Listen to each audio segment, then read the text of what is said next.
Today on What Now, Benin's President Patrice Talon reassures citizens the situation is now totally under control following an attempted coup. Plus, Prime Minister Keir Starmer declares support for Ukraine as Volodymyr Zelensky arrives Downing Street or joins European leaders for talks on Ukraine peace plan. We will be discussing these issues in just a moment.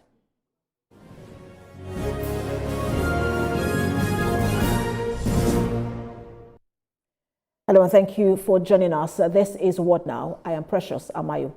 We begin in West Africa, where Benin's President Talon has thanked the army leaders for remaining loyal in the face of an attempted coup. President Patrice Talon, while commending the army, promised that the mutineers would be punished. Recall that on Sunday morning, a group of soldiers who referred to themselves as the Military Committee for a Foundation took over state television and announced that the government had been dissolved. Just hours later, the Minister of Interior said a takeover attempt had been foiled. President Patrice Talon, while addressing the nation, expressed his condolences to the victims of the attack, adding that everything will be done to find the hostages safe. Reports now say 13 soldiers have been arrested, but it is unclear whether the coup leader, Lieutenant Colonel Pascal Tigri, is among them. Gunfire was heard and soldiers were seen patrolling in some locations in the capital, Cotonou.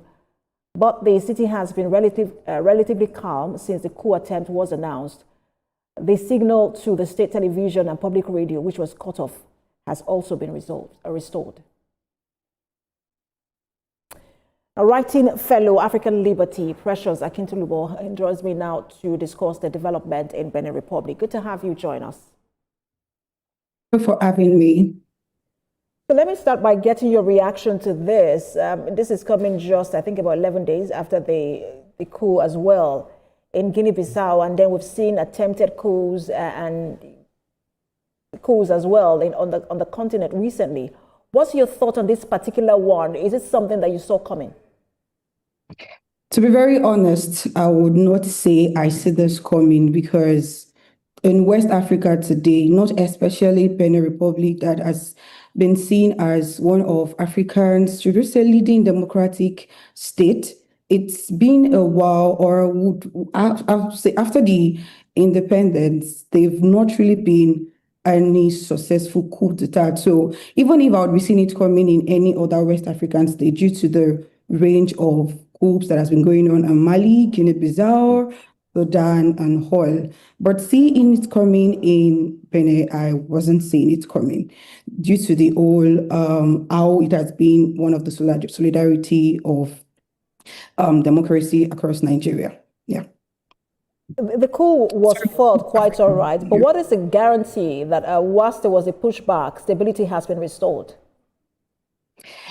Okay, the guarantee for now, based on what we are seeing so far, is based on what we're hearing rather, is, yeah, they said stability has been seen so far, but let's be very honest, what is in for the people, the citizens? I mean, one of what we keep advancing out there is that at the end of probably any attempted coup, or even if it's a successful coup, one thing that is key is the instability, and currently there will be uproar among the citizens. So we do not even know if the stability is really assured or not.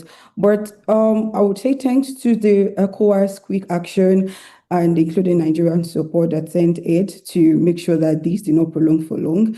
And we've heard that they've been arrested too. So let's hope it's fully stable. And I want to stay on your thoughts on how the role that Nigeria played, because this sort of generated, reactions, different reactions from from Nigerians, especially if you were checking comments yesterday. Of course, a lot of people were quite impressed by it, but some also had a very different reaction to it. And I want to ask you, because this is also very different from how Nigeria reacted. At the time, the president was the head of ECOWAS, head of ECOWAS government, and then he. Again, at that point, they were pushing for a different kind of reaction for Niger coup, but this time it was a direct intervention. And what do you make of that role that Nigeria played in restoring stability in that country?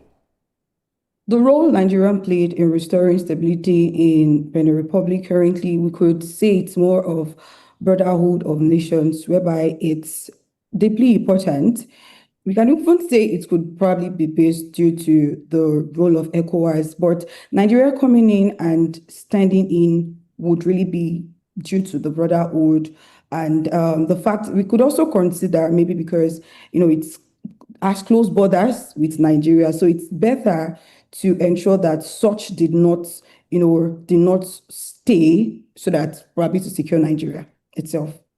And interesting you mentioned that because I was going to ask you if that coup had been successful, the impact it would have had on neighboring countries when you see how closely, especially again, first of all, there's been a Niger coup, and then just next door you would have a Benin coup. And what impact would it have had on the political stability in other neighboring countries?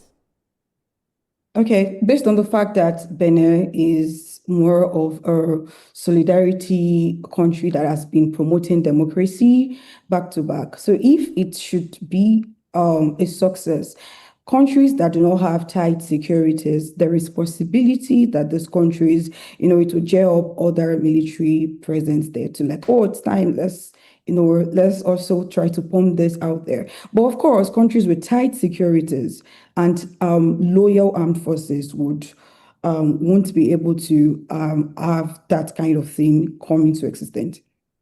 And what is quite interesting, again, I believe that you've been following history. And what is quite interesting on the continent is that we don't just have one coup at a time. There's always like a wave of coups, and we've seen that it has started. And one is wondering how concerned should African countries be now, especially those in the Sahel? Okay. Sorry, can you repeat that? I did not get that well. I was asking you how concerned should countries on the continent be, because we usually don't have, if you follow history, it's just not one coup at a time. It's always a wave of coups at a time. How concerned should countries in the Sahel or sub-Saharan Africa be right now, especially with this wave that we're seeing?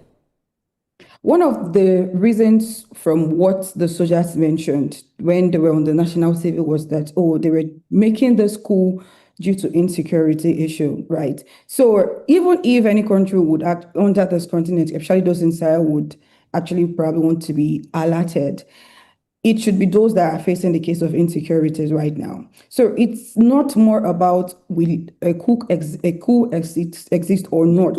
It's more on putting more focus on fighting these issues that these people have mentioned, the case of insecurity and the fact that the military said the fallen soldiers' families were not well catered for. So it's better to actually try to address such issues, and then the case of coup d'etat might just be something that is very low. But at the same time, too, we should also give more loyalty to the military. And I wanted to ask you, before we get to, you mentioned loyalty to the military, and I'm going to get there in just a moment, but I wanted to ask you about, because you're talking about the reasons being given by some of these putschists who talk about the management of governance and dividends of democracy in countries like that. But the AU says, that was their reaction to the coup yesterday, what the AU said was that there should be zero tolerance stance, and I'm quoting, zero tolerance stance toward any unconstitutional change of government, regardless of context or justification. How do you react to that? The hear you saying this is very, very, I would say, that is the main rule that needs to be there. And no matter what, as long as a country has a constitution, it is to promote constitutional order. That is why this should be in existence. But a country, or I would say a proper democratic state, should also ensure that all things, especially when it comes to the security level and catering for the citizens of its country, it's better to actually ensure that things are put in check to avoid anything of such. And because you talked about the military being the welfare of the military being taken into context in most countries, and I wanted to also just talk about the role that both the Benin Republic military and Nigeria military played, and because they actually acted in other countries where you've seen coups, there is calm, military goes about their business, not getting involved, not even trying to foil it. But we've seen, both military of both countries coming together as protectors of democracy, and how important is that, and what story does that tell when we have the military saying, no, we're not going to have this happen in our country? It tells how loyal the military are to this pillars of democracy. Obviously, Nigeria, Benin Republic, they've been leading those. It's the range of coup, both in Nigeria and Benin, has really been very, very low, and none has even been successful after several years, right? So now moving back to the fact that them coming together and immediately with the swift action, it shows that there is still room for more focus. If we still have loyal military people, then it's very much better to like, okay, let's just focus. What exactly do they want and what are they asking for? And then let's provide solutions to them. But it's a very, very good move. Absolutely. We're following developments there in Benin Republic. We'll see how things play out. A pleasure to have you on. Writing fellow African Liberty, Precious Akintolumo. Thank you so much.